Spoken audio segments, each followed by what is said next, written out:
And we are back live from Woody's Restaurant in Versailles, just outside of McKeesport.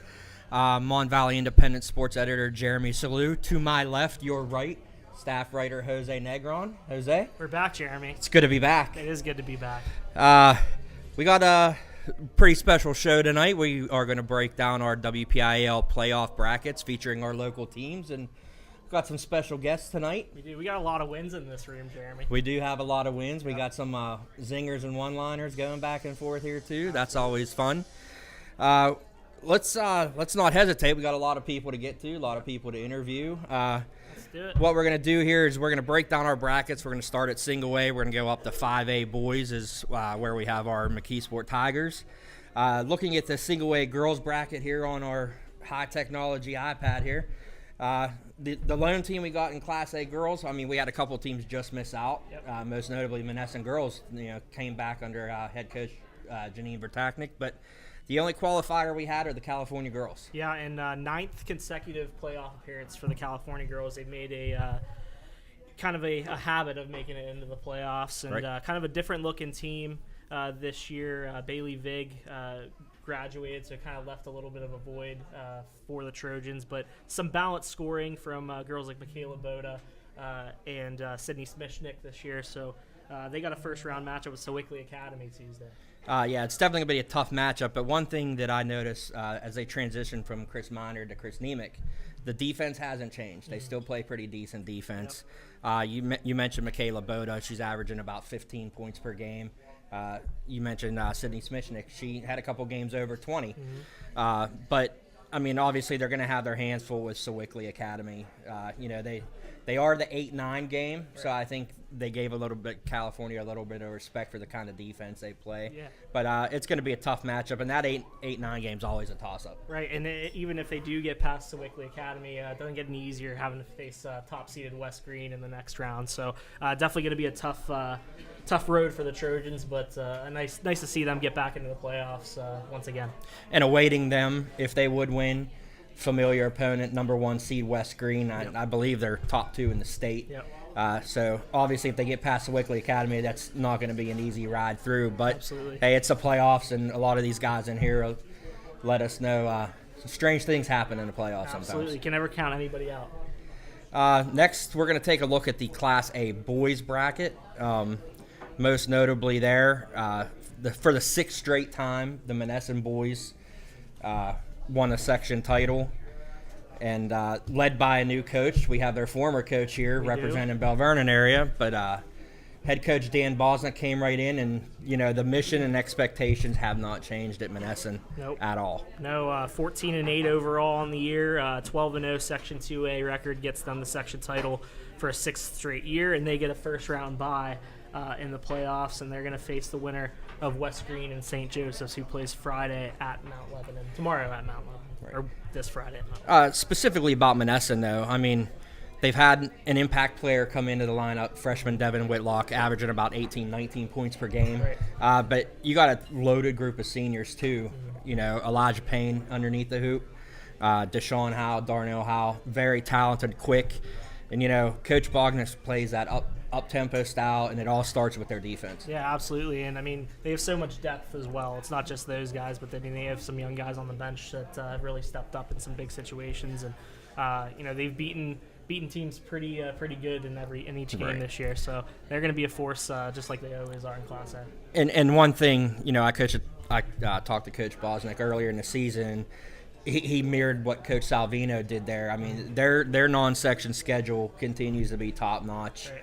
And they use that. I talked to him at the pairings meeting yesterday, and, they use that to start to prepare for the playoffs early on in the season. Yep. And he said he really likes how his team's developed. So, we'll see what happens. I mean, the favorite in that early matchup would be St. Joseph over West Green. But, again, anything can happen. But, with there only being 12 teams, a lot of the coaches echo the sentiment. No matter who you play, it's going to be a good team. Right. And I mean, Coach Bosnick, the next time they play isn't going to be until next Thursday. Do you think that's going to have any impact on the Greyhounds? I don't think so, because they're going to be scrimmaging against Peters Township and Uniontown. And I know Coach Salvino, Coach Bergola are very familiar with Uniontown. Very talented, very athletic, get up and down the floor. So I think Coach Bosnick could get a good read on his team from those 2 scrimmages. Right. Gotcha. So I guess we're going to take a look at the Class 2A bracket, right? We're going to go there next. We're going to go to the girls bracket. I believe that's who we got next. Yeah, and that's going to bring us to our first guest. But first, we are going to talk about. Are we going to the guests first? We're gonna let's do a little overview. We got 2 teams in this bracket. We got Fraser first, get the number 7 seed. They'll face number 10 Winchester Thurston on Friday at Charleroi High School. The Commodores, a good season. Obviously, Brooke Polling's one of the best scorers in Class 2A. You got her, you got Sierra Twig.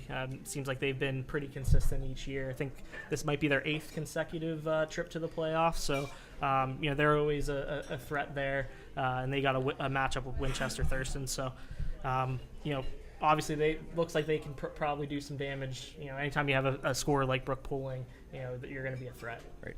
And, the first thing what I'm going to say, anytime we talk about Fraser, You're from Fraser. Hail alma mater. But, one of the things I've noticed the last few weeks when Coach Polling calls in his scores, Ashley Moger's really come on as a 3rd scorer for them.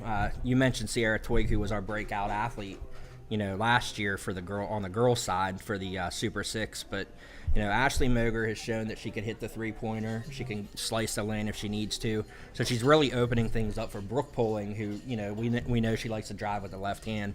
Winchester Thurston's not going to be an easy out. 7-10 game, much like the NCAA tournament again. There's a lot of upsets in that line, but they're both fighting to get to Brentwood. So I'm interested to see. I think I'll probably be at Charleroi Friday night for that game, helping out one of our fellow news partners as well. But I'm looking forward to it because for the 8th trip, I don't think they've won many playoff games. Right. So we really want to see them do well. And I know going out her senior year, Brooke Polling, who's always among the leaders in the WPIAL in scoring, I know Coach Cleary's played against her the last couple years. Right. She's not an easy out because she could shoot outside and slash inside. Right, and she's averaging a little under 20 points per game this year, ranked 2nd in Class 2A. So I know the Commodores are definitely going to count on her and her senior leadership. What we're going to do now, though, we're going to bring in our first guest. And we're going to let him do our job here. We're going to let him break down the bracket for his team. Coach Bill Cleary from the Sarah Catholic Eagles, the 5th seed in the playoffs, taking on Stowe Rocks on Friday at Peters Township. Coach, nice to see you. Same here, Jeremy. Good to be here, Jose. Glad you didn't bring your trophy. I'm going to mention Fearless 5 champion. Put it right there. I watch more Red Zone and Game Day Live and just everything. to prepare for that. I was prepared. I just wing it. That's what we've said it a couple of times tonight. But I'm sure you're a veteran coach. I know you know a little bit about Stowe Rocks already. What do you see from them as an opponent? Well, they're very long, but they're young. They have some tall kids that can do some damage to you on the inside. We're going to have to be prepared for that. Their guard play can be good. It can be spotty. So we're hopefully that we're able to control that inside game and put a little pressure on the ball and see where that takes us. We know you got great senior leadership, especially at the point guard for position from Gigi. Yes. Mealy Madigan. But somebody that's really stood out is Pulaski. She's really come on this year, and I know she's a great shooter. Mm-hmm. And I think you mentioned, when she's hot, you're pretty much going to have a good night. When she's on, you just have to keep pumping her the ball because she runs to her spot.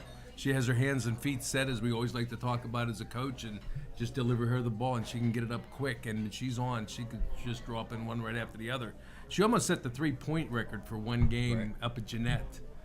So it was like a scoring battle between her and Diamond Crawford. It was like, well, I was happy that Nicole was hitting those shots, but I was not happy that Diamond was hitting them on the other end. So, but it was a pretty nice night to watch that. The girls were really good trying to pump her the ball, but she finished too short of the record. So, Coach, we kind of talked about it a little bit last night at the pairings meeting, but the experience that the girls got last year in the postseason, the nice run that you guys had, how much is that going to help you guys going into this year? I think it could help us a lot because, you had to grow up. We had to win a very, very, if you were there, that very tough game against Riverview. Right.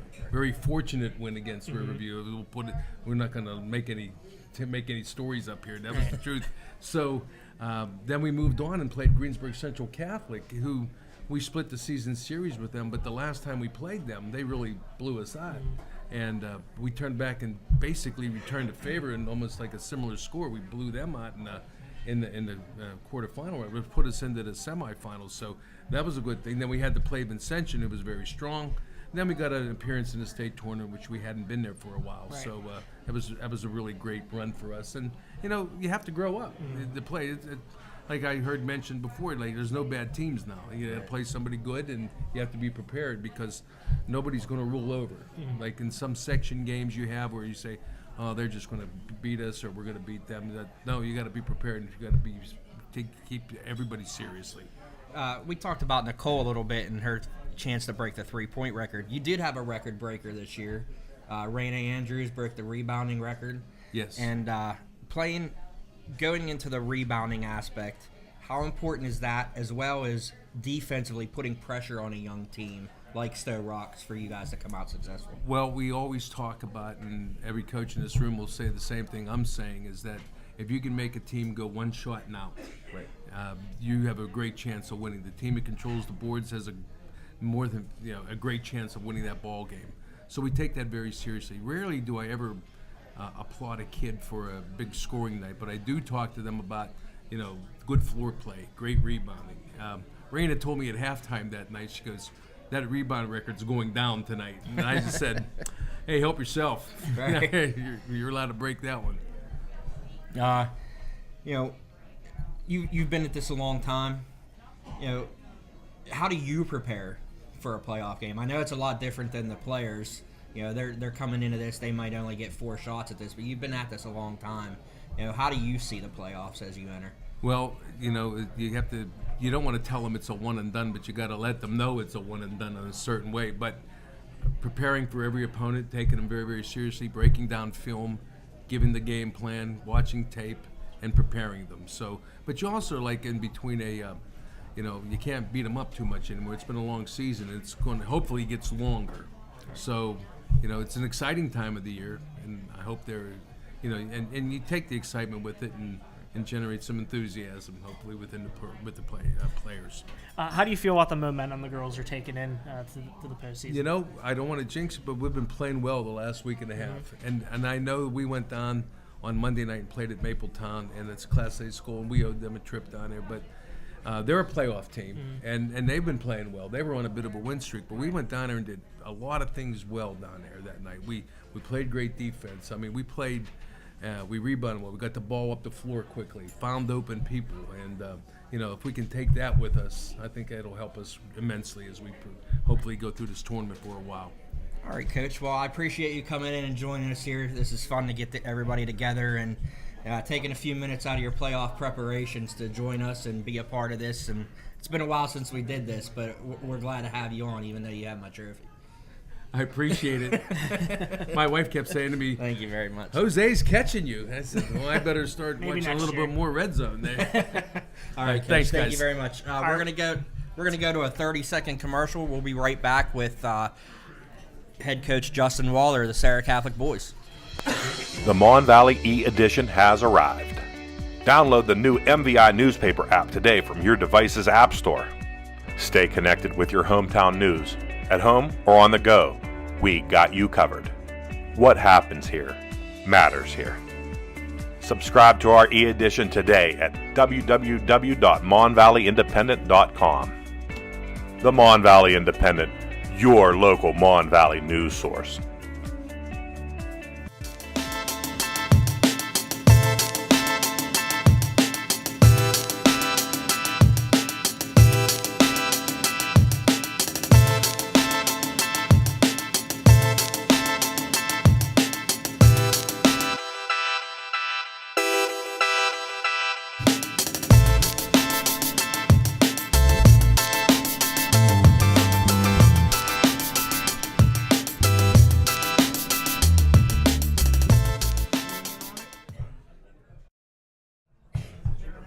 All right, we're back live from Woody's in Versailles. We're here with Sarah Catholic Boys coach Justin Waller.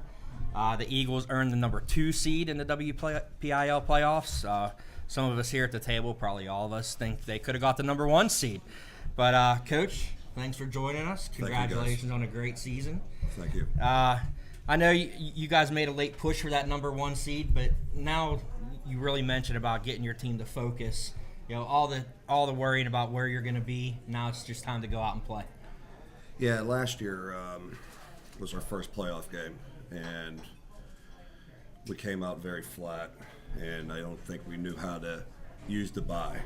And this year we know how to use it. We're going to prepare the right way, and we got to get that first playoff win for a bunch of our guys. We haven't yet won a game in the playoffs, so now's the time to do it.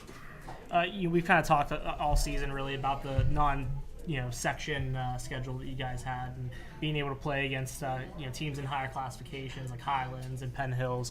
How do you think playing against those top teams and playing against a team like Sewickley Academy is going to help you guys make a long run?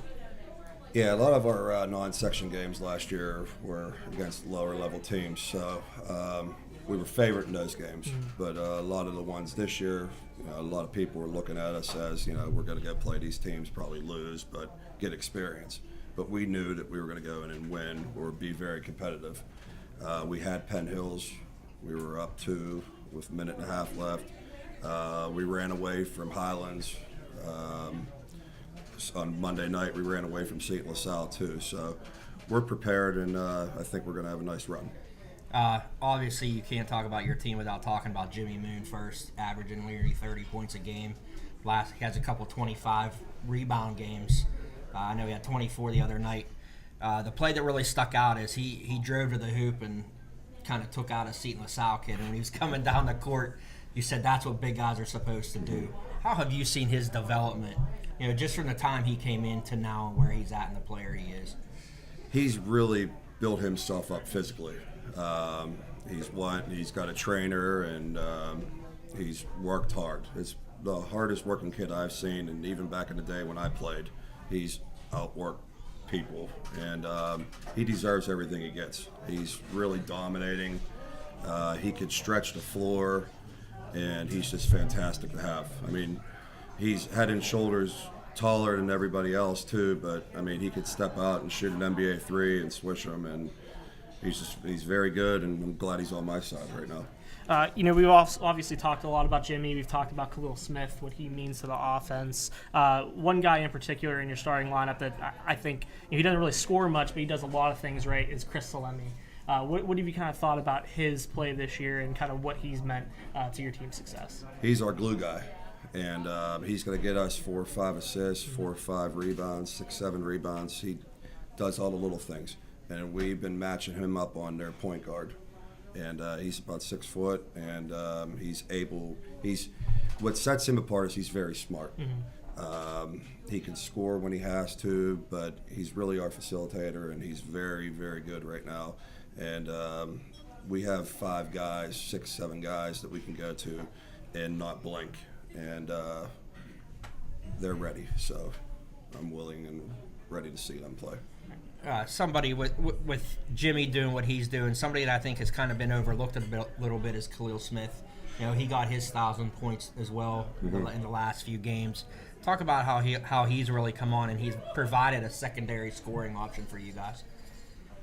He had a lot of pressure on his shoulders, so I went in the locker room one of the games and told him to relax. We're going to get it, and then you're just going to play from here on out. And he has. He's been fantastic the last 2 weeks. The St. LaSalle game the other night, he took over in stretches. And if we have 2 or 3 guys that can take over, we're going to be hard. We're going to be hard to beat. And another guy, Bernard Lawson, I know sometimes, you need to see a little bit more focus on the floor. But, I mean, when I watch you guys play California, he's another guy that's really long, 6'2", 6'3", that can really apply some defensive pressure on guys and really make it difficult for them when they get the ball in the block. Yeah, he's healthy this year too. Last year he played with a torn labrum. Couldn't even lift his shooting arm up. This year he's averaging probably 13 points and 9 rebounds. He gives us another guy in the post that can score. And when he's rebounding and running the floor, we could get Jimmy coming in trail situations, and that just opens everything up for everybody. just looking at your bracket here, Stowe Rocks and California. Obviously, you know California well, and we're going to talk about them here in a minute. They're going to be a little bit different team in the playoffs, but have you kind of started to look a little bit at Stowe Rocks and what they like to do just in anticipation of playing either one of those two teams next week? Yeah, I got a couple films last night, so checking them out. They remind me of Summit. We played Summit this year, who's I think the 8 or 9 in the opposite bracket. So they're similar. So we played Summit, we beat Summit, but we got to just be ready to go. We got to be focused, not turn the ball over like we've been doing at times, dominate the glass like we have all season. I think we'll be fine. All right, Coach, I know you have some more pressing matters at home, and we want to get you out of here. Congratulations on that, awaiting the birth of your son. But I appreciate you coming in for a few minutes, taking a couple minutes and talking hoops with us. You know, and we'll see you next Friday night. Thanks, guys. Appreciate it. Appreciate it, Coach. Thank you very much. Take a commercial break, or are we going to stick around here? Yeah, we'll take a little 30 seconds. We'll come in and we'll talk about California and right underneath Sarah in the bracket. So we'll talk about that when we come right back. Elect John Lorenzo for Commissioner of Ross Draver Township. John has decided to run for Ross Draver Township Commissioner because he loves the community and is passionate about the township. John will represent the residents of Ross Draver Township with respect, accountability, integrity, and confidence. John Lorenzo, a voice for the people.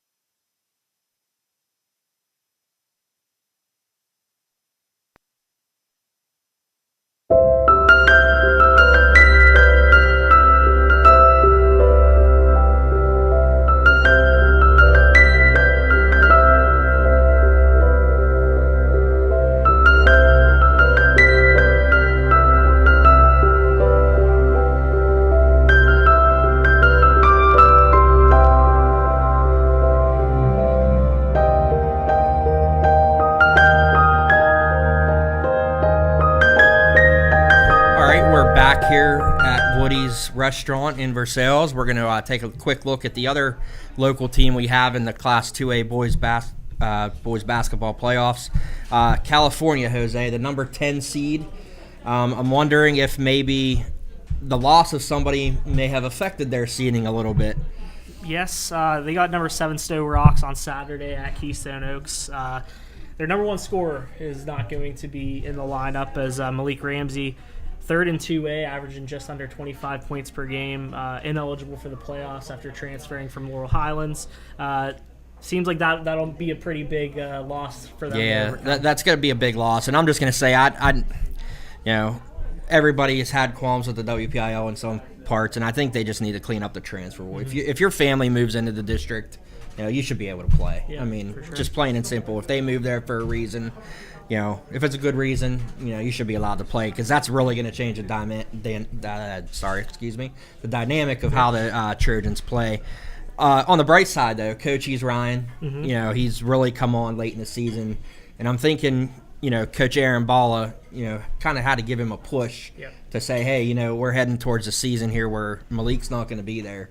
So I think he was the guy that's really going to be asked to fill some pretty big shoes. Yeah, I mean, him, Jaden Zuzak's going to have to step up, I think, a little bit. Austin Grillo. They still have talented guys. They have a lot of good athletes, guys who, were successful on the football field this past fall. So they're going to need some guys to step up against the Stowe Rocks team that finished second in Section 1 2A. Very junior heavy, 10 juniors on their roster, 1 senior and 2 sophomores. So they're going to need some big guys to step and fill that void that Malik Ramsey leaves. Like we said, it's going to be a tough task. Going into Keystone Oaks, it's it's a bigger school, but it's still kind of like a bandbox gym feel to it. It should be an entertaining game. Hopefully, California could really stick around and make a game of it. And kind of play. I think they're going to try to rally around Ramsey. I'm sure he'll be there. Yeah. On the bench or sitting right behind Coach Balla, pointing out some things. And I want to talk about Coach Balla too. I mean, I actually coached him when he was in middle school. I know he played for Coach Bergola on a WPIAL championship team. But I think he's done a pretty good job. I mean, talking to him, he's a very well-spoken coach. He knows his stuff, and he plays a specific system, where, after last year's coaching debacle, he was an assistant coach. But, they play a good defensive style. They try to. I mean, obviously they had, a little trouble with Sarah Catholic's length this year.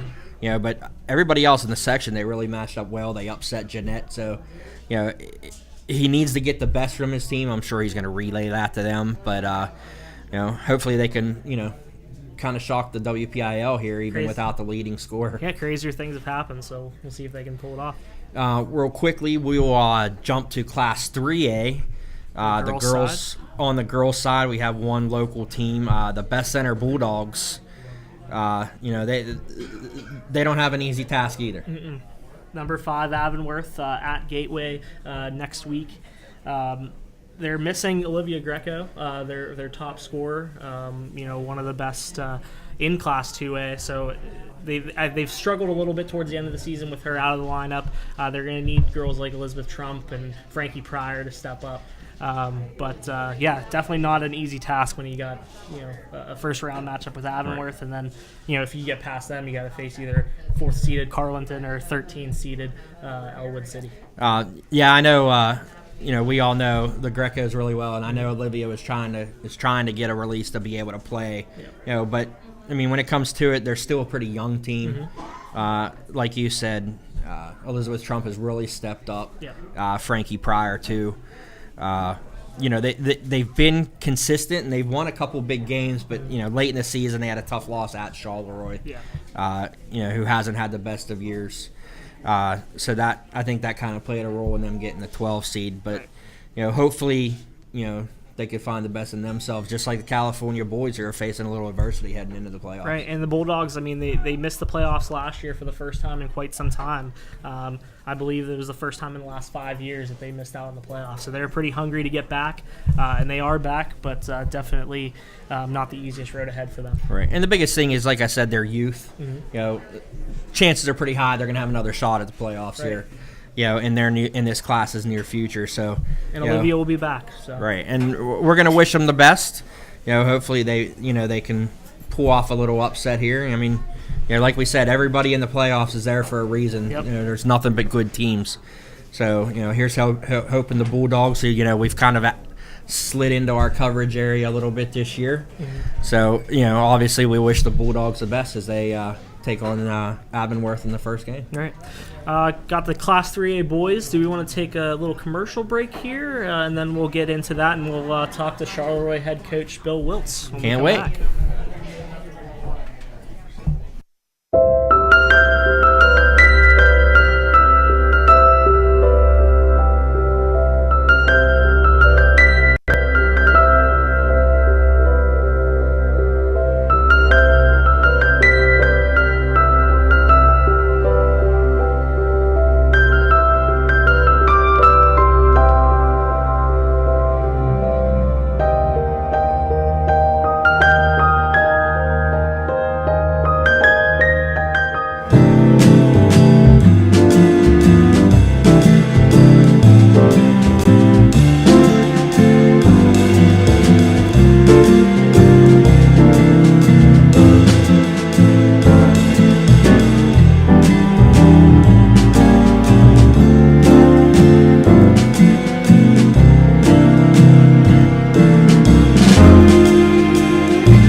All right, we're back from Woody's with Charleroi Cougars head coach Bill Wiltz. Coach, thanks for joining. Long time no see. Yep. We just made a quick quip. You got the number 11 seed in the tournament going on Saturday afternoon against Deer Lakes. What do you see from the Lancers that can give you guys some trouble?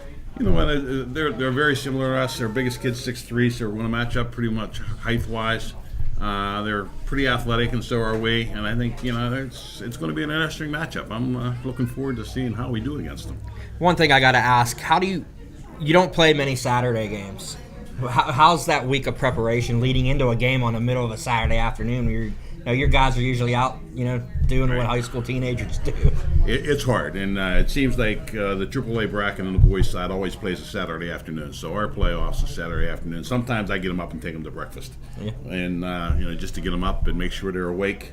And it's a hard transition for those kids because they're used to playing Saturday or Friday nights, Tuesday nights, and Saturday afternoon's not easy.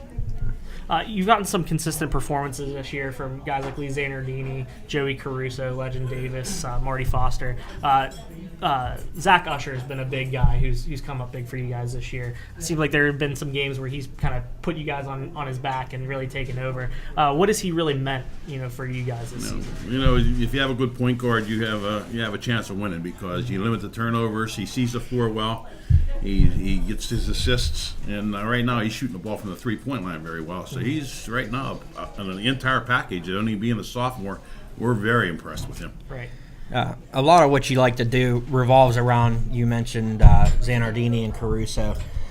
How important is it that they hit them early shots, get the confidence so you guys can really get into your offense? Yeah, they have to. Our biggest kid's 6'1".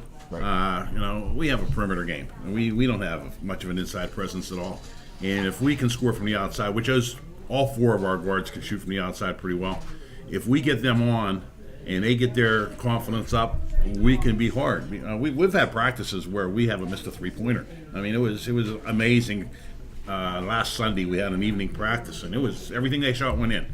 And if we can put that together in a game situation, it's going to be interesting. You mentioned the lack of size, but you got Marty Foster underneath the hoop, who's had a couple double games, couple double-digit rebounding games. How big does he actually play for you guys? No, he plays at 6'3". I mean, he uses his body very well.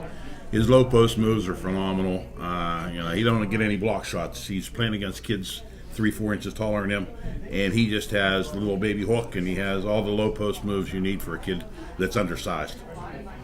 Brad Perot's a guy that kind of stood out when it comes to Deer Lakes, 5th in 3A in scoring, 19.4 points per game. What did you kind of see from him in the tape that, what does he kind of do well? Yeah, he can shoot it. He's a very good player. We're going to have to be very aware of him. We're toying with boxes in one, but I think they're too strong in a couple of the other positions. So we probably are going to play him straight up, but he's going to be a focus of we're going to know where he's at when he's on the floor. Does that sound like an assignment for Legend Davis? Yeah, it's Legend's my man defensively. He's my shutdown. He always draws the toughest assignment, and he always comes through with that too. We had him on C.J. Cole, and we had him on a lot of the top guys in our section, and he defends extremely well. Heading into this season, it's kind of been up and down. You went through some spurts, and you're generally still young. I mean, a lot more juniors and seniors. How have you seen your team grow up as they get ready to go into this playoff game? Well, preseason we didn't know where we were going to be. We were hoping to fight for a playoff spot. We had a couple of big wins against Southmoreland and against even Brownsville and Fraser on the road. Those are tough places to play, and we really build confidence-wise. And if we shoot the ball well, we'll compete with anybody. We're not afraid of anybody.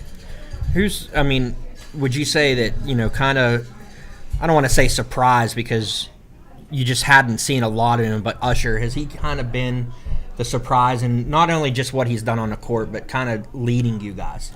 Yeah, well, a lot of people don't understand. Zach wasn't projected to be a starter. We had Gino Pellegrini, who got hurt in football. Right. And that made way for Zach. It gave him an open door to come in, and the football players were still playing, so we were playing all the non-football players, and it gave everybody an opportunity, to show what they had. And Zach from day one was just unbelievable.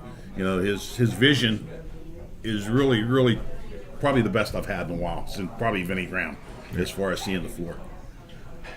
Seems like some of the guys on the JV squad have impressed as well.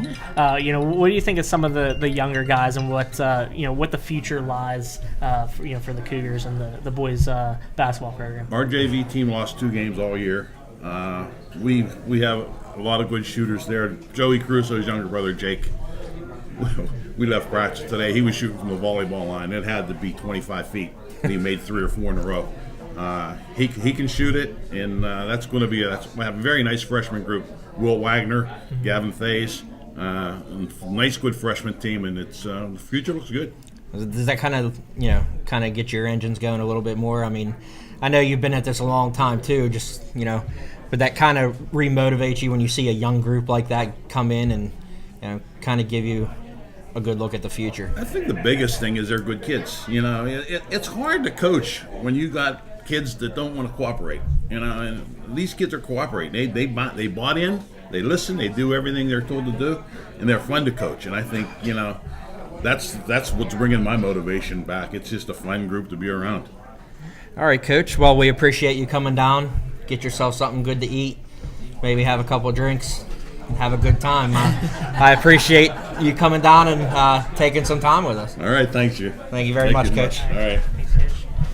All right, we're going to take a look at. I did an interview with Belvern area girls basketball coach Ronnie Drennan the other nights, and we're going to go take a look at that. That'll take us into the 4A brackets. Yep. All right, here I am with Belvern area girls basketball coach Ronnie Drennan. Ronnie, thank you for joining us. Appreciate it. Thank you for having me. Well, first off, coming into the season, I think there were a lot of questions. Losing 5 seniors, you coming into your first year as head coach, some might have thought that this would be a rebuild for you guys, but that isn't the case. I mean, you guys, one of the best teams in your section this year. You're in the playoffs. Is this something that you expected, or have the girls kind of defied the odds this year? Well, I think from day one we set goals on what we really wanted to accomplish, and if we were able to get better every day, be a better version of ourselves collectively, then I think we had the possibility with our talent to put ourselves in that position. Mm-hmm. And we played some of those teams in the summer leagues, and we kind of got it taken to us, and I think that was some fuel. And right. And for me, I was like, if we want to do something special, we need to get better. And we spent countless hours in the gym, and again, that's a credit to those girls. I mean, I have such hard-working girls, committed girls who are passionate and really want to get better. Right. One of your most experienced leaders, Lindsay Stieber, we've talked about her a lot this year. Talk about kind of how she's really stepped up this year. Not even just her, but Rachel Wobrack has been a big contributor as well. Coming into this year, too, I knew that I would have to rely on Lindsay. Mm-hmm. But I didn't realize how good she could be. Mm-hmm. And how good she has been. She has really stepped out of her comfort zone, being a vocal leader on the floor, off the floor, in the locker room, in the huddles, and she has really taken her game to the next level, and it shows. When we need buckets, she gives us buckets. Mm-hmm. When we need stops, she gets us stops. And that's a credit to the other girls getting her those opportunities as well.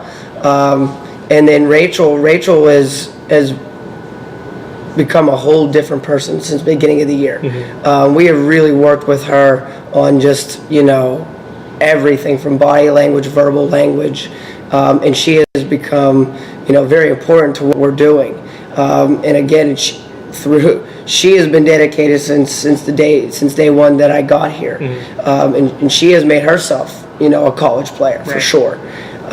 So those two have really taken us to the next level, but again, we collectively all do things that help this team out. Right. And I think that's the one thing I love about this group is how unselfish they are on offense and defense. And it's never about the points, it's never about the stats, it's always about just making sure we give everything we have each game. Right. And even your younger girls, Grace Henderson has had a big impact, Taylor Rodriguez, Casey Batanti as a freshman. Yes. Kind of the evolution of those girls and kind of how they've improved from day one of practice. Does that give you even more hope? The fact that you made the playoffs this year give you even more hope that the future. I think coming into this, I was like, okay, well, who do I have on my bench? Mm-hmm. Because the way I wanted to play was, a little fast, up-tempo pace, but it's hard to do that when you're only playing 5-6 girls. Right. And a credit to them, we've done games like that. Mm-hmm. And there's no excuses. Those girls go out and they give me everything I have, and that's all I could ask for. Right. But with the evolution of Casey and Tara of lately has given us some valuable minutes. Mm-hmm. And Casey has been strong since the beginning of the year. Again, she's been committed, willing to get better. Grace has improved tremendously through these last couple weeks. And Taylor's been steady. I just think it starts with the level of belief and the level of confidence. And, I think being very positive with them has helped. And again, I think holding them accountable has really helped.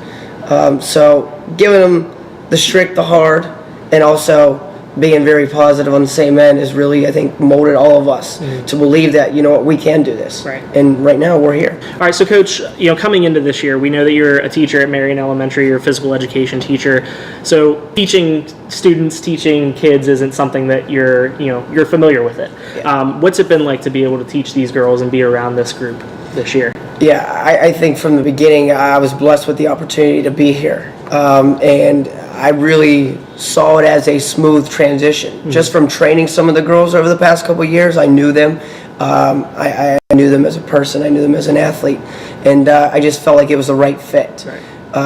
And throughout the year, I couldn't be more pleased with their ability to allow me to challenge them and push them in a way that maybe they didn't think, that they could be pushed.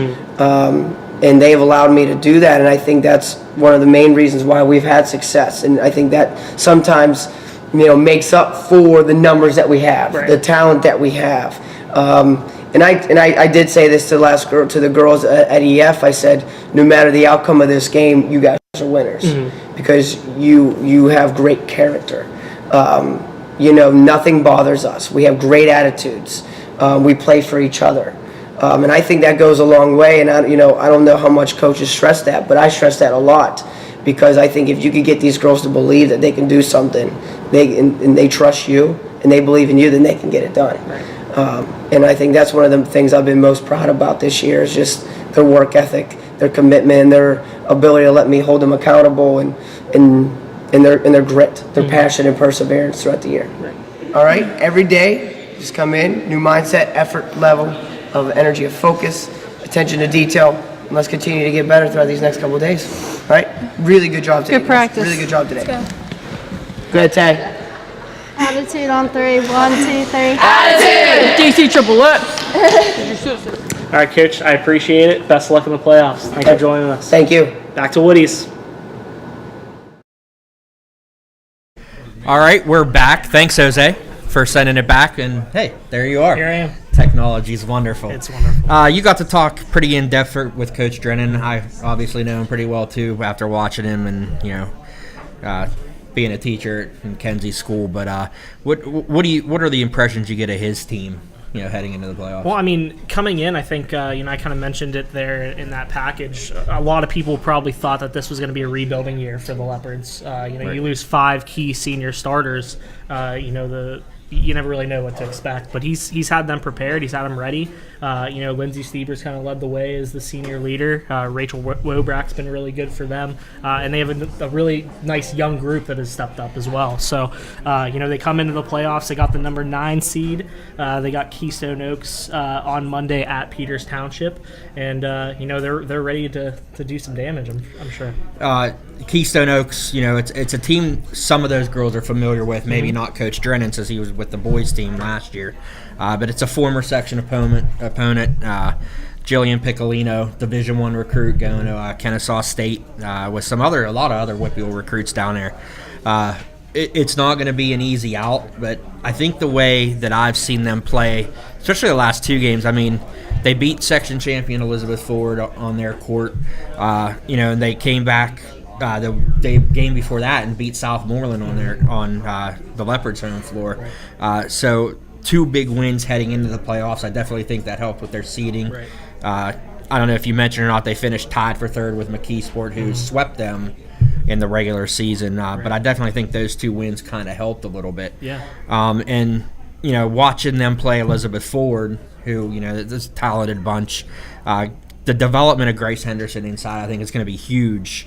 If they're going to beat Keystone Oaks in this game. And absolutely, in the last couple of days, Monday and Tuesday, Coach Drennan was really pleased with the way they practiced. And going into the playoffs, that's a good sign for them. Coming off 2 big wins, 2 big practices, going into it. So, I think that you mentioned Piccolino, 21 points per game. She's 2nd in 4A in scoring. And that's a team that beat Bell Vernon twice and won the section last year. So I know that some of those girls who were on the team last year and did play some, quality minutes, which is a few, not very many, but, they're going to be hungry, and that's what Coach Drennan believes, that they're going to maybe come in with a little more intensity going into a game that they hope to win against a team that they've played before. I think the big thing is that Keystone Oaks might not really necessarily know as much as we do. Mm-hmm. This is a totally different Bell Vernon team. Yeah. They lost 5 senior starters from last year's team that those girls at Keystone Oaks knew, and the girls that are coming in with Bell Vernon's team, not a lot of playing experience, and they're younger. Mm-hmm. So I think they could surprise Keystone Oaks in this game for sure. Absolutely. Okay, we're going to jump right back into the 4A bracket right after a short commercial break. Bell Vernon coming out of Section 3. We got the section champions, Elizabeth Ford. We got Coach Crystal Gibbs here. We'll sit down with her in a minute. Elect John Lorenzo for Commissioner of Ross Draver Township. John has decided to run for Ross Draver Township Commissioner because he loves the community and is passionate about the township. John will represent the residents of Ross Draver Township with respect, accountability, integrity, and confidence. John Lorenzo, a voice for the people.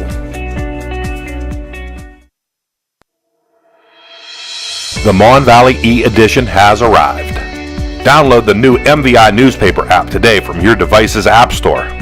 Stay connected with your hometown news, at home or on the go. We got you covered. What happens here matters here. Subscribe to our e-edition today at www.monvalleyindependent.com. The Mon Valley Independent, your local Mon Valley news source.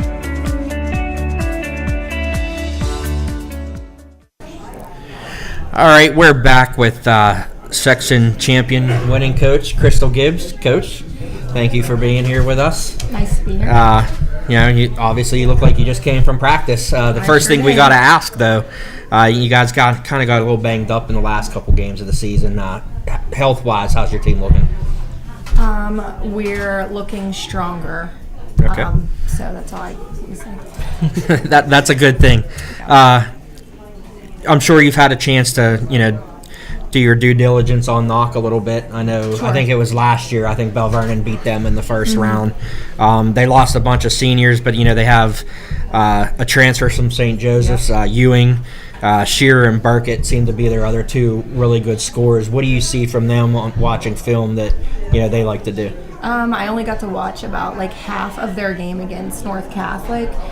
They're a little similar to us. They try to run our press. They push really far up though. I seen a lot of, they're playing man. I seen a lot of similarities into how they play to how we play. So it'll be a good game. Does it kind of help though, knowing, that's what you guys are used to practicing against? A lot of the similar things that you like to do? Yeah, it definitely does. The girls are ready to play. I felt coming into practice today, I was a little worried. I was like, where are we at with our health, with our strength? But we had a really good practice today, and I feel good. You never like to lose your last game of the year on a senior night. How do you, you mentioned your practice and how you practice, but how do you think your team responded to that loss on their senior night and coming back and just being ready to get into the playoffs? So today we really just talked about, we're in playoffs. Nobody's record matters anymore. We're all on an even playing field. So we really didn't focus on any of the losses. On the Bell Vernon loss, we're really just focused on Knock, and that's it. We're all even right now. Right. Last year, big win over Freeport in the first round. You overcame, the previous loss the year before, and then nearly upset Blackhawk as well. I know a lot of the girls, Bree, Julia, they were from that team. They got that experience. How was that experience going to help you guys going into this run, just knowing that you were there? It helps because for nerves, we have a mature team. These aren't kids, minus Bailey, our freshman coming in, that this is going to be new for her, but we've been there. We've done that. Again, you take Blackhawk to double overtime. How more intense of a game can you get than that? You mentioned Bailey real quick. I mean, she's really burst onto the scene. She It's has. kind of like your next big thing. I mean, obviously you have Bree. She's double, 20 points, 10 rebounds a game, and it looks like Bailey's ready to fill those shoes anytime now. I mean, she's just really come on strong as a freshman for you guys. And we've been talking about that a lot. Like, a lot of people do focus on Bree, and she is a great player, but that's good. Focus on Bree because Bailey's right there. She's right there, ready to take over. What's going to kind of be the key for you guys to be able to have a nice run here and get past knock and then go have a deep playoff run? Health, practicing. I always say this: we have to practice like your second, play like your first. We have to have good practices. We can't start slow. Sometimes we've had a tendency throughout the season to start off slow. Like, it has to be, we have to jump on them from the start. You mentioned the seniors, Julia, and Bree. It's obviously in their mind that this is it. One and done, and literally done. No more high school basketball. How are they kind of relaying to the team, to you, showing they're not quite ready to be done yet? Through practice. Julia today, sounds weird, Jules. Jules. Today, is giving that 100% at practice that she always does, but you can really see through her that is leadership to the other kids and seeing, like, we don't want to be done. We're not ready to be done. And I truly believe that they're not ready to be done. I know we talked about it a little bit, but winning the section title for the first time since 2015 with this senior group, I mean, that was something that, you really wanted. I know we talked and you said you wanted them to feel the same way that 2015 group felt. But what was it like as a coach to be able to see them accomplish that in their high school career? It was, I don't have the words for it. It was so nice because, again, that first group I came in with, I remember the feelings of, like, how excited they were. And that group was very similar to this group because they played together since they were younger. They're a very close-knit group. And so I always thought when these kids were young, I remember the first day they came into practice and I was like, wow, it's like they're, in 4 years, that potential is there. And I don't know, I'm just glad that they get to feel this and get to go through it. I'll be happier when they win playoff games, though. With having you guys, McKeesport and Bell Vernon in this section, all in the same section, I mean, that section's tough. Yeah. How has playing those guys and playing in those games and those type of games really helped prepare you guys for the playoffs? I mean, it's helped prepare tremendously because no game, I feel like, this year was easy. McKeesport's giving you everything they got. They're playing completely with their heart. Bell Vernon, Southmoreland, every game, it was never like, oh, okay, this should be an easy game. It was like, who's going to win? Right. We do have to make mention, between you and your husband, 2 section champions. Husband Kenny is an assistant to Coach Waller at Sarah Catholic. How cool is having that dynamic of, your husband getting to watch you win a section title and you getting to watch him win a section title? I mean, people always ask us how we do it. We got 4 kids at home, and November to March, we're in a gym. Our kids are in the gym with us. It's awesome. I don't know if my 15-year-old would say it's as awesome because it's constant basketball talk. Or basketball's on the TV, or we're looking at things and we're talking to each other like, oh, that looks like a pretty good play. Like, Bree could do that. Or, Kenny's always like, I got to call Justin. All right, Coach. Well, we appreciate you coming down for a few minutes and spending some time with us. It's been awesome covering you guys this year, just like everybody else. And we wish you good luck on Monday. All right. Thank you very much. Thanks, Thank Coach. you. All right, we're going to take a slight commercial break, and we're going to come back with McKeesport head coach Eric Smith. Sounds good. The Mon Valley e-edition has arrived. Download the new MVI newspaper app today from your device's app store. Stay connected with your hometown news, at home or on the go. We got you covered. What happens here matters here.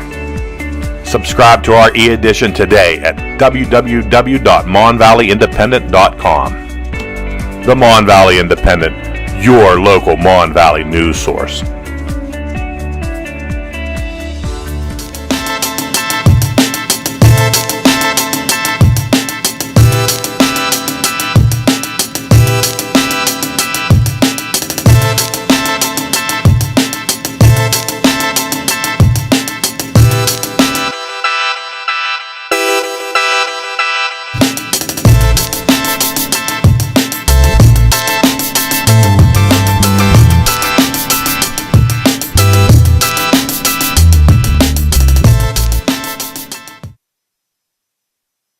All right, we're back live from Woody's Restaurant in Versailles.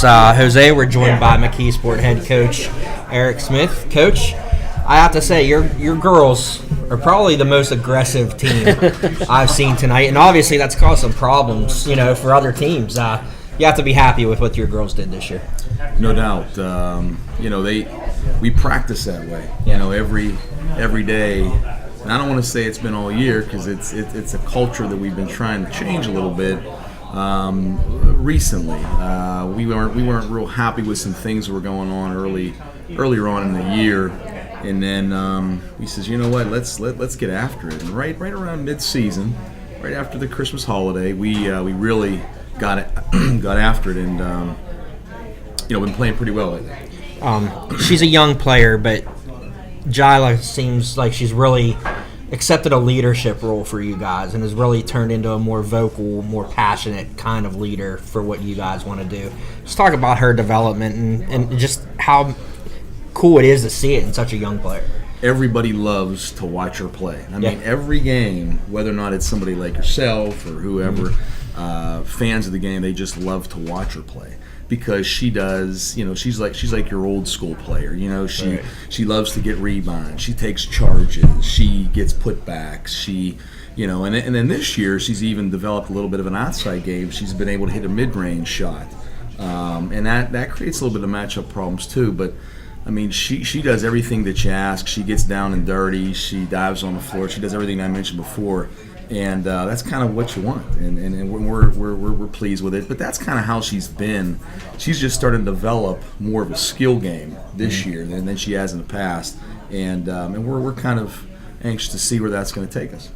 Back in the playoffs after only winning 4 games last year, but coming in, you got Greensburg-Salem in the first round. I mean, how motivated, how excited are these girls to get back into a playoff game against a team like Greensburg-Salem? Yeah. Well, first of all, we had a nice team 2 years ago, and some of these girls got a little taste of that, and they remember that. And last year, with just some unfortunate things that happened, they didn't like how that tasted. So, really put a lot of time in the off season. Really motivated them to work on their game, on their individual skills.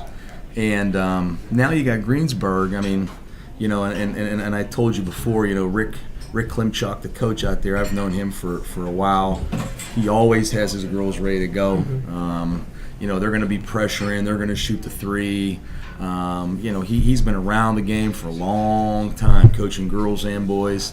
So he knows what he's doing. So it's definitely going to be a challenge. But like I said, we're up for it. Went after it all off season, and they're excited.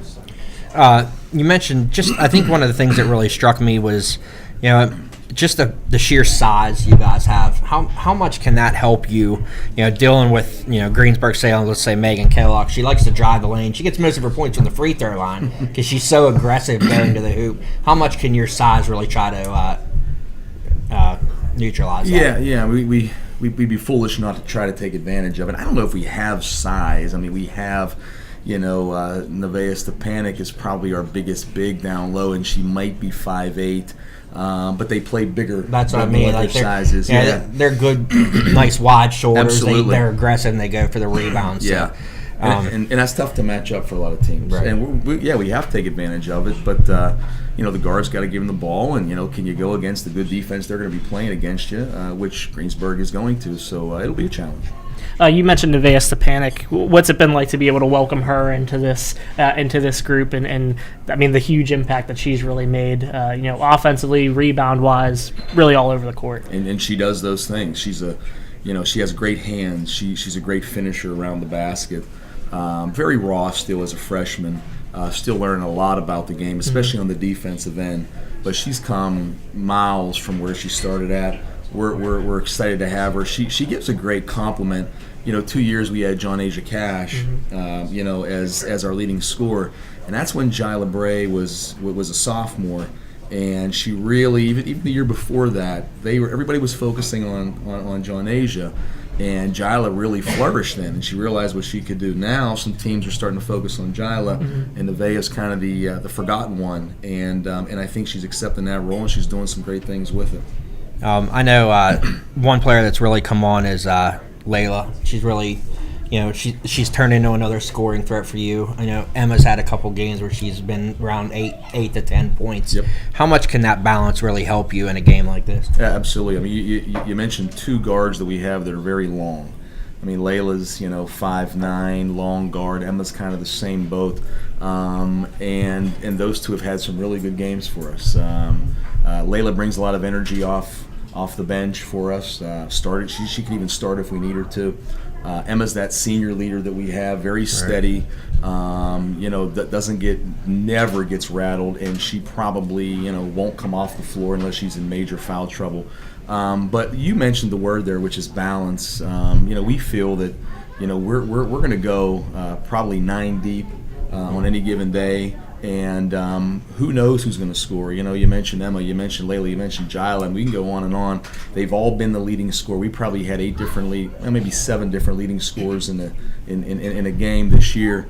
And I think that presents some problems, especially when we're going to go that deep and try to wear on some teams as the game gets later in the fourth quarter. I'm going to ask you the same question I asked Coach Gibbs. This meat grinder of a section. I mean, Southmoreland, so tall. I mean, Bell Vernon, aggressive, and you're the only team that swept Bell Vernon this year. Just kind of the meat grinder of the schedule and how much that helps you. Well, we're hoping it's going to help and help us out in the playoffs. I mean, you mentioned it. The top two are really good. They can play with anybody. And then Bell Vernon comes in, and we knew they're good. I mean, our kids played extremely hard against Bell Vernon, and because they knew that they were good. And we also knew that when we played out at West Mifflin the last game of the year, West Mifflin didn't make the playoffs, but they were coming to get you, and we talked about that. And so every game, and Crystal mentioned it early, every game was a battle. And it really was, and it didn't matter. We're going out to Mount Pleasant. We're up by 6 at the half, and it was a tough game. And we pulled away at the end. So we are hoping that section, the section play, the great coaches we have in our section, we hope that's going to help us out here as we try to make a run. And I think the biggest thing in this section is the youth that's in it. I mean, it helps teams like yours and like Bell Vernon and even Crystal's team it helps you guys grow up a little faster, I think. Yeah, absolutely. And Southmoreland has some youth. I mean, we can go down the line. So the cupboard's not going to be bare in our section for a couple of years. Great. All right, Coach. Well, good luck on Monday night. Thanks. And somebody from our paper will obviously see you there. We look forward to it. Love to see you guys. All right, Coach. Appreciate it. Thank you, guys. Appreciate it. Thanks for having me. Coming up next, we're going to take a real short break, and we're going to look at the Class 4A boys bracket, and we're going to start off with Ringgold head coach Phil Pergola.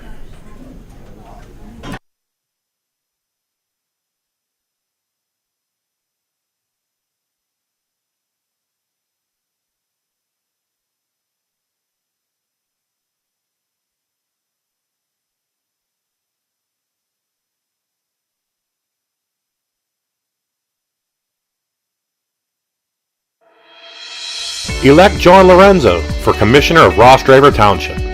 John has decided to run for Ross Draver Township Commissioner because he loves the community and is passionate about the township. John will represent the residents of Ross Draver Township with respect, accountability, integrity, and confidence. John Lorenzo, a voice for the people. Hi, welcome back. All right, we are back here from Woody's. We're here with Ringgold boys basketball coach Phil Pergola. Coach, thanks for joining us here tonight. Thanks for having this. It's good for basketball in the Valley. Yeah, absolutely. And well, the guys are back in the playoffs. This season seems like you've had a ton of guys really contribute to your success. You guys are in a pretty tough section with Uniontown and some of those other teams. But what have you kind of thought about the team's performance this year and kind of the difference between last year when you only won a few games to this year being a playoff team and a contender in 4A? Well, you have to go back to the big thing. It was going from 5A down to 4A. We do have a pretty nice team. We're young, but everybody in our section's young. So it's going to be a battle again next year. But we won I think 13 games. If we were playing 5A again, we might have won 3-4 games again. Right. That's a big difference. Coach, you're in the 8-9 game, Freeport. I'm sure you and your assistants have already taken a look. What do you see that they're going to try to do to you guys? Well, they press 3 different ways. They have a man. They have 2 zone presses that they use. They played South Park, who's in our section, and took the 3rd place spot. We're kind of even. I think we match up okay with them. You mentioned how they're going to put pressure on you. How much does it help having a leader like Chris Pecan running the offense from the point guard position that's able to read what they're going to do? Well, Chris does a very good job, but what helps him out too is the fact that Meach, as only a sophomore, does a good job too, and so they take pressure off each other.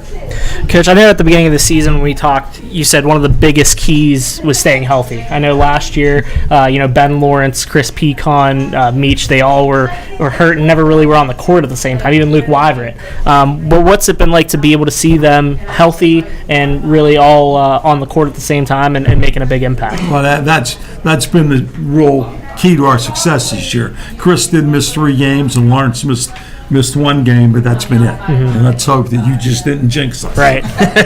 Knock on wood.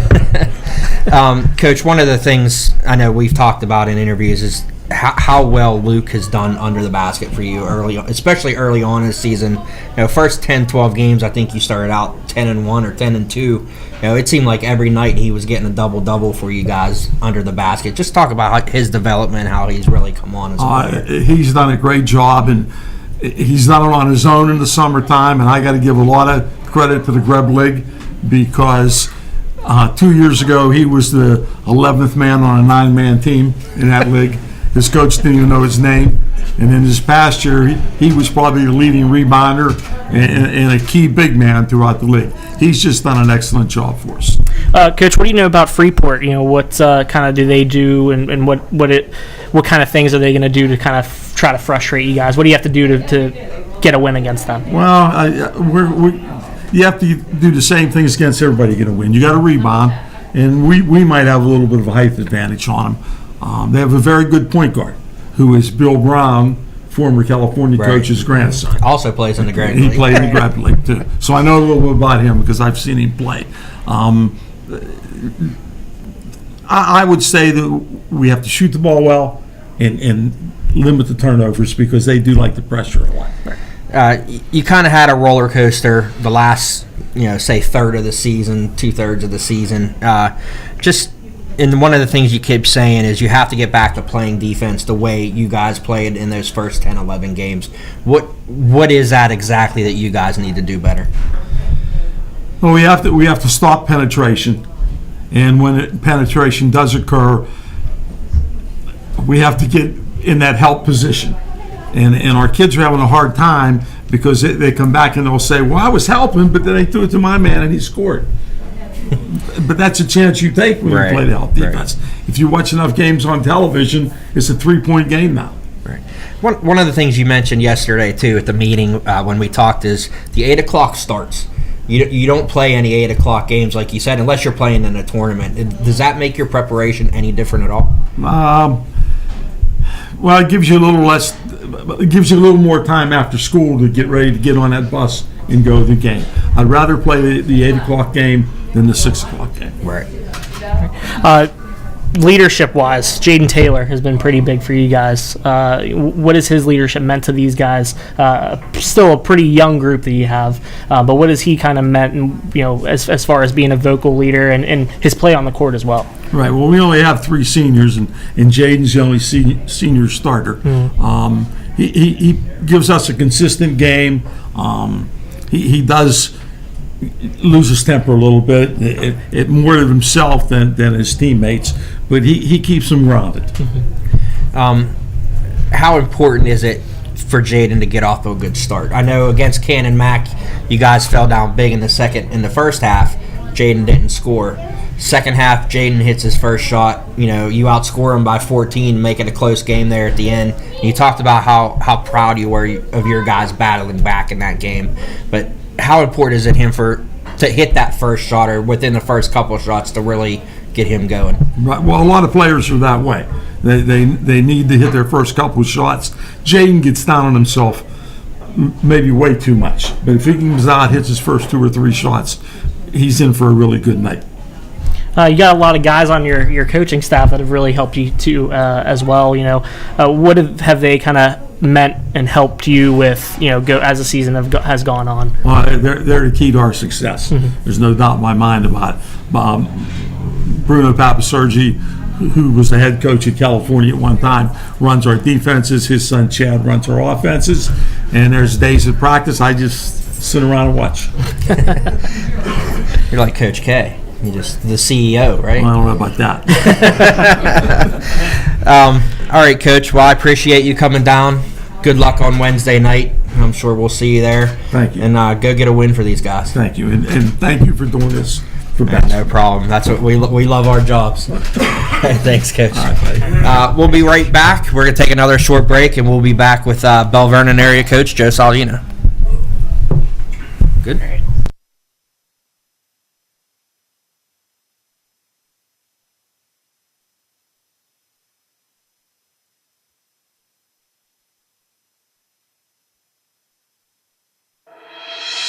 Elect John Lorenzo for Commissioner of Ross Draver Township.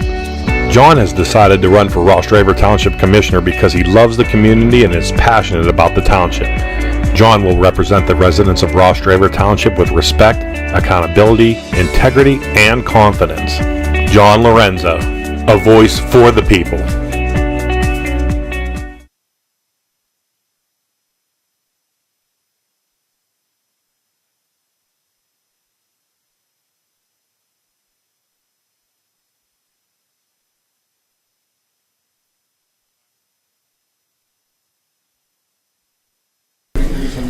All right, we're back here live from Woody's in Versailles.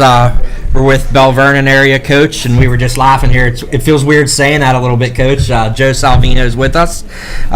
Coach, first thing, take us through the journey. I mean, obviously, it took a lot of thought to leave Monessen and take on a new task, but one of the things you said is you really like teaching, and this gives you an opportunity to get back to that. Just take us through the journey to where you guys are now. Well, it was a very hard decision to make, simply because after you're somewhere for X amount of years, and then you leave there, and you grew up and played there, it makes things a little bit more difficult. But I just thought that I needed another challenge. I just thought that I needed something a little bit more, and I think that the Bell Vernon job has given me that. The section, I coached every single game at Monessen, and nothing against the section that they're in. They're in that section because they're put there, but I mean, who in the hell wants to travel to freaking Mapletown and sit there and right? I mean, the bus trips are longer than the games a lot of times. All right. Coach, it seems like the guys are really buying in at the right time right now. What's kind of the mentality of the guys going in? I know a lot of the guys are saying, why not Bell Vernon? What's kind of the mentality of them coming into the playoffs right now? Well, I think that we're learning a lot. I think that they're buying into the system now, and I think that they think that if we keep on playing the way we're capable of playing as a team, that we could maybe make a little bit of a run at the playoffs. I mean, again, making the playoffs is a plus. I mean, again, probably I was spoiled at Monessen because I never not made the playoffs. So I mean, I was used to making the playoffs, and then this year coming in, I'm thinking to myself, well, am I going to make the playoffs? I mean, but we did because we came together as a team. You mentioned, how your team has really come together, and I talked to you a little bit last night. I mean, you're a young team, mostly juniors. You got some talented freshmen, and there's Jake Sapesky, who didn't play last year. He's your only senior, and it seems like he's kind of been what this team has really rallied around. They found that figure, that they want to go out and play for, besides playing for their coach, playing for their school. Yeah, Jake is the gutsy ball player that every team needs. He's a 5'10", but he's our small forward. I mean, so and he does rebound fairly well. He doesn't score a lot of points, but he gets some junk points here and there. But he plays defense. In fact, against California, who I think has a nice team, he stole the ball and scored for layup to put us up to where we knew he was going to win that game. Obviously, a talented group of juniors. Obviously you lost Jared Hartman due to a football injury, who really would have served as an on-court leader for you guys, just a natural, quarterback leadership style guy.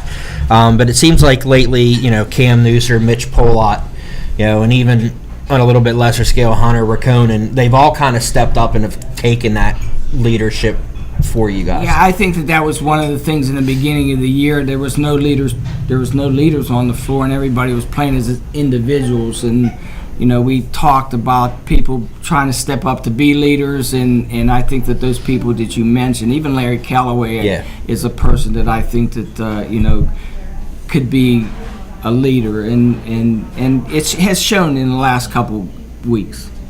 Coach, what have you seen from Highlands? You guys are coming in as a number 12 seed. You got number 5 Highlands. What have you kind of seen from them, on film? I know it's been a kind of a short time period since you found out who you're going to play in the first round. But what have you kind of seen from them so far? Well, they have some height. I mean, they have a kid 6'7", so I mean that creates a problem right there. And they're physical. Highlands has always been physical. I remember when I was coaching them in Essen, we used to scrimmage Highlands all the time, and there was always a physical team. So I think that that there we have to deal with, and they have some people that can shoot the ball, and they're all around. I mean, you're not number 5 because you're not any good. Right. So it creates some problems, but again, you're in the playoffs, and no one has a win or a loss right now, so you go from there.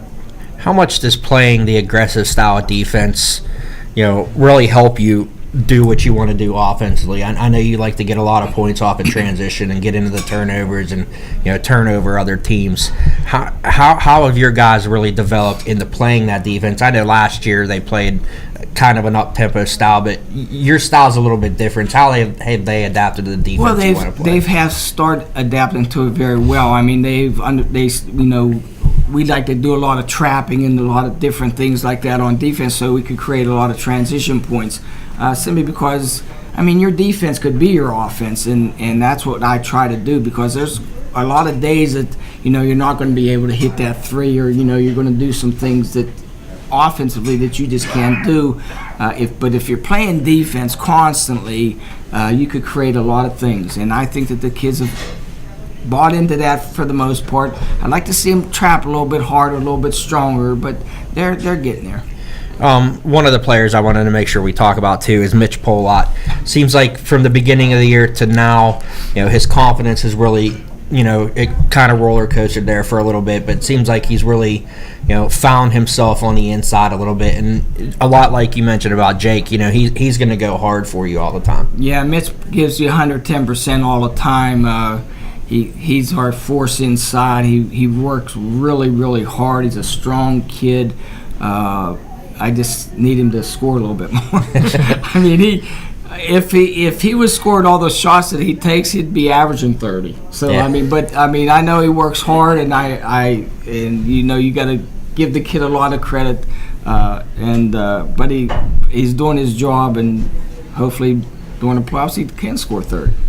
One of the things I think I've noticed has kind of been the Achilles heel is the team kind of listening to the noise a little bit, listening to the other team chatter a little bit. And how important is it, in the playoffs, like you said, everybody's going to be a good team, everybody's going to talk. You just have to go out and play your game. Yeah, you just have to go out and play the game of basketball. It doesn't matter what anybody says, and I think that when a player lets that happen, the other team has that advantage, simply because they've gotten into your head, and you cannot allow other players to get into your head. And we've talked about that immensely, simply because I've had some players like that, and I've tried to control that. And the last couple weeks, I think that we're coming along with that. The last thing I want to mention before I throw it back to Jose is the young kids you have on this team seem like they're going to be able to develop in a really special team. One of the things I know you mentioned was your style and your offense and your schemes are the only schemes they really know right now. But, I mean, talk about guys like, Tyler Kovac, Daniel Gordon.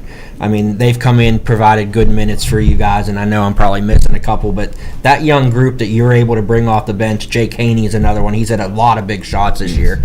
Just talk about how they're developing and fitting into what you want to do. Well, like you said, my system's the only system they know, so they've adapted my system a lot faster than the other kids. In fact, to be honest with you, one of the reasons why the older kids are, and they're not old, but they're juniors, are playing simply because they're stronger. If the freshmen were stronger, those kids would probably be playing. I mean, because they adapted to the system. They run our offense a lot better. They run the defenses a lot better. They've learned a lot quicker, where I didn't have to break any habits from the previous team. Right. Coach, did you kind of see, was there a point in this season that you kind of saw a difference between your team? I know early on in the season you had your struggles and things like that, but was there a point in the season that you really, were convinced, hey, we're ready to kind of turn this around? Yeah, there was a week there when we won, I think it was 3 games in a row, and I hate to say this, but one of them was Monessen and Waynesburg, and I can't, maybe it was EF. I don't. We won 3 games in a row, and I thought that particular time there, I thought that we started to develop into doing what we had to be done. I think we won our last 6 out of our last 8 games. Mm-hmm. So, and again, our section is very competitive. I mean, there wasn't a game that I just sat back and said, oh, guess what, we got this game. You had to play every single game, and if you didn't, you were getting beat. All right, Coach. Well, I appreciate you making the trip down here and thank you very much. Joining us. Good luck on Wednesday, and we'll see you at North Hills. Thank you very much, and thanks, Coach. I appreciate what you guys are doing. It's great for high school basketball. All right, thanks, Coach. I appreciate it. We're going to take a short break, and we will take a look at 5A. We'll be joined by our last coach, McKeesport coach Kevin Kovac.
All right, we're back live from Woody's for our WPIAL playoff preview show.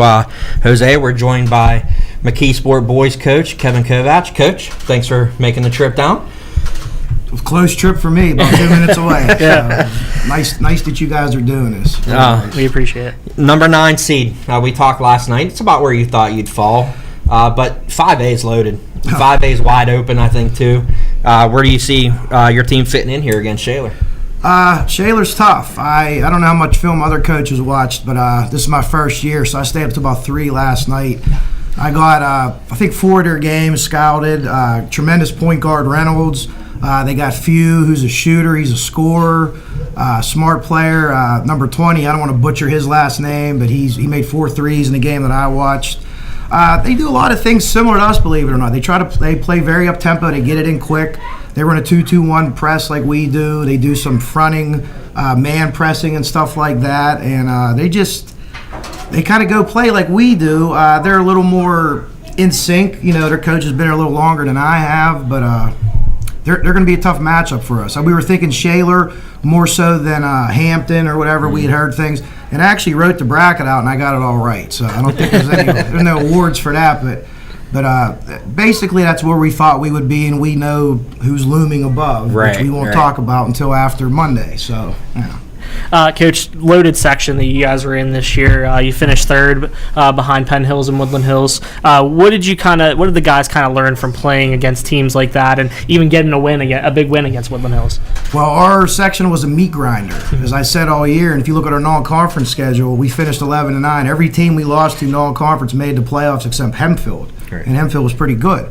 Penn Hills has the blueprint for schools like us, in my opinion. Coach DeRose, with his style of coaching and his style of play, where you get these very athletic kids like we have that maybe necessarily can't shoot. I think we could even shoot better than Penn Hills, but what we can't do better than Penn Hills is make layups, press, play defense, a couple of things like that. Woodland Hills was tough. That was a big Saturday win. I thought the first time we played Woodland Hills, we were 20 of 46 from the foul line. Wow.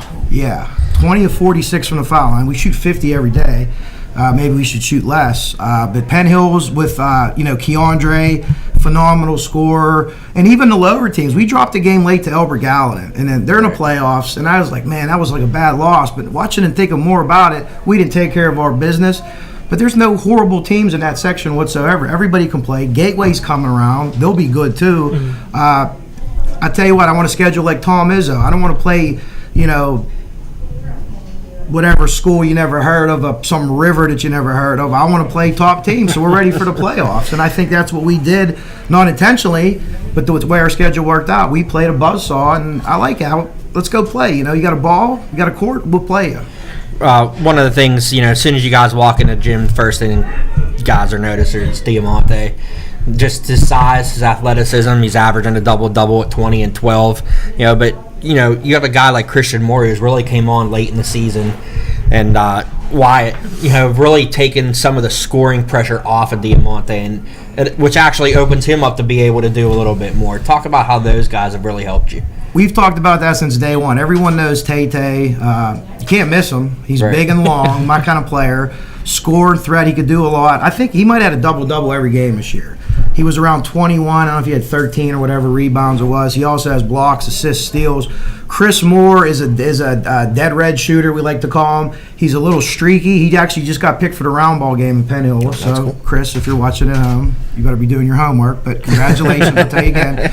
Thomas Wyatt, who's going to the Citadel for football, is what we call like an Iron Man type player. I mean, if you're walking down a dark alley and there's 10 dudes on the other side and I got Thomas Wyatt with me, well, Thomas is going to take 5 or 6 of them himself. If I can figure something out with the other guys, or at least tread water till he's free of them, he's okay. But he's a scorer too. But Thomas does anything you ask. And I've said this before, I think he's one of the best on-ball defenders in the WPIAL. And he's a 6'2", he's a linebacker, tremendous quickness and feet, hard worker. I mean, the guy looks like he's, carved out of stone when you look at him in a weight room. And they're all pitching. And Bryson Kassan also is with the dribble drive. We're working on this jump shot. But, there's games where Tay gets 40, and there's games where Tay has 15, and 15 to 18 games. We have 4 or 5 in double figures. I'd rather us do that, or if Tay wants to have 40 and have a couple guys in double figures, that works too. But it takes the pressure off him a little bit, and he doesn't have to do that. There's no secret. So when he gets the ball, he's getting double teamed. Now he's getting triple teamed. So make the right play, make the right pass, and we'll go from there. And hopefully that works out for us. And you mentioned Bry. I mean, he's right there at the 10, about 10 points a game. But the biggest thing is the 6-7 assists a game that he's given you. Yeah, he actually made second team all section, which I was very happy with. He was respected. Yeah, he could get to the hoop against almost anybody. Mm-hmm. I don't want to put a target on his back, but I didn't see too many people stop him driving to the basket. Foul shooting was hit or miss this year. He's been working hard on that. We add that jump shot, and like I told him, if you add a jump shot to what you're doing now, get a little quicker in your feet, these college coaches are coming. Right. They're coming to McKeesport, Division I coaches, not for football, but for basketball. And Tay-Tay obviously is going to help with that. But Bryson could be one of them really special kids, and nobody works harder than him. Nobody on our team works harder than him either. Coach, I know you mentioned the late season loss to Albert Gallatin. I know that's probably something that the guys were pretty bummed about, taking that loss. But did the guys kind of learn anything that they really needed to learn at that point? Was it kind of maybe a blessing in disguise in a sense to kind of have a loss that you can learn from that late in the season to a team like that? After the season's over, I'll tell you, yeah, but right now it still keeps me up at night and gives me heartburn. But you know what? Them kids went out and fought. So you got to give them credit. We didn't take care of our business, but it wasn't because, they came out and they fought us hard and they did what they had to do. It was a huge win for them. That's a tough place to play. I've ever drove all the way out. It's almost in West Virginia. That's a tough place to play. Us city folk go rolling in there, and it's not really what we expected. So their fans were tremendous down there, and it's something that we can learn from. But maybe we were a little high, and that kind of knocked us down a peg or two. And I think that helped us out, and we recovered, pretty nicely after that with the Woodland Hills win. Not long after that, yeah. What's the one thing, in your preparation to play Shaler that you're really trying to focus on in practice that, they're going to try to catch you on? Without tipping our hand, I see a defense that I'm pretty sure that they're going to run. If I was them, I would run it. They run it very well. It's an unusual defense in high school basketball, but they get the ball quick. Their point guard, Reynolds, has tremendous eyes. He throws bounce passes, three-quarter court, which we tell our kids usually not to do, but he sees that play, and he sees it develop. To me, he's the straw that stirs the drink for that team. They got Bendel, the big man. He's a big, guy after my own heart, 6'2", 240 in high school, just in there knocking the crap out of people. They got, like I said, the shooter. But it's just, we got to contain Reynolds, the point guard. We know him from AAU a little bit. He played with a Zonk team that we played against a couple times. But rebounding, and we need to be able to play in-your-face Tiger basketball defense. And you beat us, you beat us. One of our coaches was saying about help, being help. If they kick it out and guy hits a three, it's better than a layup. We got to close out a little better. But for us, I think the key for us, and it's always is the key, rebounding, foul shooting, and making our contested layups. Right. If we do that, I think we could beat anybody on that bracket, and there's great teams on there. That being said, if we don't do those things, we can lose to any team on that bracket, and any team in a WPIAL for that matter. Is this, I know you said this is your first year coaching, but obviously you're a basketball guy. Is this the most kind of wide open that you've seen this thing with so many good athletic teams? 5A, I don't know if it's because the classifications changed or whatever, but you look, and to me, I'm partial to Penn Hills on our section. I'm gonna tell you right now, Penn Hills is the best team in 5A. That is no knock to who we might play in the second round and who might play this video for their kids, but I'm being honest. Not got to be me, okay? Woodland Hills is a great team. Mars is a phenomenal team. We played Moon. We held Donovan Johnson in 9 points through three quarters, and then he kind of went off in the fourth and ended up pulling away from us. But Shar Valley, goodness gracious, it's loaded. Even West Allegheny teams like that, Elbert Gallatin, they might give Shar Valley a little run for their money, but Shar Valley's also an excellent team. But the strong survive. That's why you play. That's why basketball, to me is the greatest, because you have this opportunity. You have one game, then you play in 2 more days, and you see who's in front of you, and it's just your records in a regular season they matter, but they don't. They matter with seeding and a bye, but you look at that. It's going to be an exciting bracket to watch in 5A. Jose has a little saying he likes to say, like when he meets people or hears people speak, that he'd run through a wall for that guy. I think you're that coach here tonight. No offense to the other coaches in attendance, but how much does it help though when you have such an athletic team that you're yourself show some high energy? Not that you're not athletic, but that you bring that high energy to the floor too. I think with kids nowadays, and even kids when I played it, if I sat on a bench with my arms crossed, that ain't me. That was never me, so I got to be me on the sideline. So, get in your face when you need it. I'll be the first one to hug you, congratulate you when you need it. I've coached basketball for 14 years. It's my first year at the varsity level, but always known for my talks and the quotes. Shakespeare, I'll quote the Bible. I've quoted all kind of stuff. One of our things we've been playing, there's a poem that's read, and it's about rage against the light. Oh, I can't believe I messed that up. I've said that for the last week. I've never played it for. But it's just, I have the passion for it. It's real. It isn't fake. And I think the kids can tell that. And sometimes they get mad at me and yell in front of their buddies at school. Man, your coach was riding you, man. Go box out and I won't yell at you. It's one of those things. But I'm lucky. This is the greatest job in the world. For me, from the Key Sport, having played there, that's what I said. I'll be here till I die or till they get rid of me. Unless the University of Michigan comes hollering. I don't think that's going to happen. So you guys might be stuck with me for a while. Hopefully you're stuck with me for a while. Penn State just beat them, so I had to bring that up. I'm sorry. I'm a Duke fan. So All right, Coach. Well, I appreciate you bringing the high energy here as we get ready to wrap this up. It's great to see you. Great to see you throughout the season, and good luck. Thank you very much. Round against that other team that you might. Oh, we'll talk about that other team when we get there. You know, that's another story. We could do an hour show on that other team with me showering them with, congratulations on how good they are. But awesome thing you guys did here, really good. Anytime you need someone to talk in a microphone, you got my number. I can do it. Mike's told us we're good. All right, Coach. I appreciate you coming down. Thank you very much. Thank you very much, guys. Thanks, Coach. All right, we're going to take a short break, and Jose, it's time to wrap this up. Yeah, we'll be back with our closing segment here in a few seconds. The Mon Valley e-edition has arrived. Download the new MVI newspaper app today from your device's app store. Stay connected with your hometown news, at home or on the go. We got you covered. What happens here matters here. Subscribe to our e-edition today at www.monvalleyindependent.com. The Mon Valley Independent, your local Mon Valley news source.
All right, we're back here live from Woody's. Jose, what do you think about tonight? I think tonight was fantastic. We have a full house here of legendary coaches, great coaches here in the Valley, and we're excited to see what they can do, the damage they can do in the playoffs. One of the things I noticed, all the coaches said thank you to us for doing this for the sport and for the kids and for their schools. That's just because we love what we do. Yeah, absolutely. I think we should be thanking them. They take time out of their busy schedules to coach these kids and teach these kids and not just build them into good basketball players, but into good human beings. So definitely a big shout out to all our coaches here tonight and all our coaches in the Valley in general. And did you add up the wins? There's a lot. There's a lot. Yeah, we didn't add them up, but yeah, there's a good amount. Here. Yeah, so it's not easy being in their position. Mm-hmm. I know that, and we don't always get to ask the easy questions. Yeah. Sometimes we have to be a lot very repetitive in the questions we ask to try and get the answer we want. But we have a lot of respect for you guys out there, that everybody that joined us and all the coaches that weren't here. We have a lot of respect for our student athletes. I'm raising one, maybe you someday. But we'll see how that goes. Couple thank yous we have to give out. First and foremost, we have to thank Woody's for hosting us here tonight. I think this is going so well, we might actually end up here again. Yeah, would be nice. I know I'm going to come here again to eat. Yes, for sure. We have to thank, obviously, our MVI ownership group. We have a couple owners in attendance tonight. Mo Gallus, Naz Victoria, thank you guys. Is not here. Thank you for getting us back on the airwaves here. Dave Silvas, who works in our advertising department, designs a lot. He really hooked us up on a last minute basis for some things. He does a good job. Very good next job. Person, producer Chad Corrado, thanks, Chad. Everything he does for us. I have to give credit to the awesome promo that he shot with my little star. Yep. All the coaches, all you guys here tonight, thank you very much. I know Kevin Ike Evangelo too, the digital marketing, IT, advertising guy. We're looking for naming rights. Yes. We got a consistent schedule through May, June. We have shows lined up. There might even be a few surprises along the way. You Maybe. never know. Maybe. But we're looking for naming rights. Anybody want to jump in and be the so-and-so lead sponsor, leading of sponsor? MVI. That'd be great. We'd really appreciate that. Yeah, thank you. Of course, I know for me and my wife, I spend a lot of time away from home. Yes, we both because do. she lets me do what I love to do, and that's write about our local athletes. Got anything? Anybody you want to thank? Thank you to just everybody in attendance for supporting us, and we're looking forward to a very nice couple weeks here covering our teams throughout the WPIAL playoffs and hopefully throughout the state playoffs as well. So, and best of luck to all the referees out there who have to deal with the coaches as well. So. Right, and I gotta say, the Mallard's going to pick up. There's not a lot of close games. Gateway, you got Charlotte on Northfields. Friday. That's that's good. That's better. You're I know that. Yeah. But yeah, I mean, we're it's the best time of the year. Yes, though. for sure. We've been fortunate enough over the last few years to cover a couple teams at the Peterson Event Center. Most recently, Coach Salvino with the Menneson Greyhounds. Yep. I got a really good feeling about some of our teams this year that we might be there again. Yeah, so I think that's always a fun trip. Unfortunately, next Friday I'm kind of out of the loop, daddy-daughter dance thing. So. But I don't think there's. I think there's only one or two games on the slate. We'll take care of those for all of our readers. Again, we appreciate the support from all the coaches, all the athletes. We do this for you guys. And our subscribers, our followers, our subscribers on YouTube, you guys give us a platform to do what we love, so we really appreciate that. Yep. That's it. Yep. It's a wrap. Catch us again on March 13th. I think we will be back at the Foster House for the Super 6 All-Star reveal. I'm sure all these coaches will have some players representation. So, there's been some droppings of some of our award winners, a couple of no-brainers, but we're looking forward to that. B Graphics always hooks us up with the T-shirts and the plaques to give these kids that, remember their seasons by. So, we'll see everybody there live from the Foster House 2 in Washington Township, and we look forward to it. All right. Thank you for watching. Thank you. That's a wrap, guys. Nice. Sweet.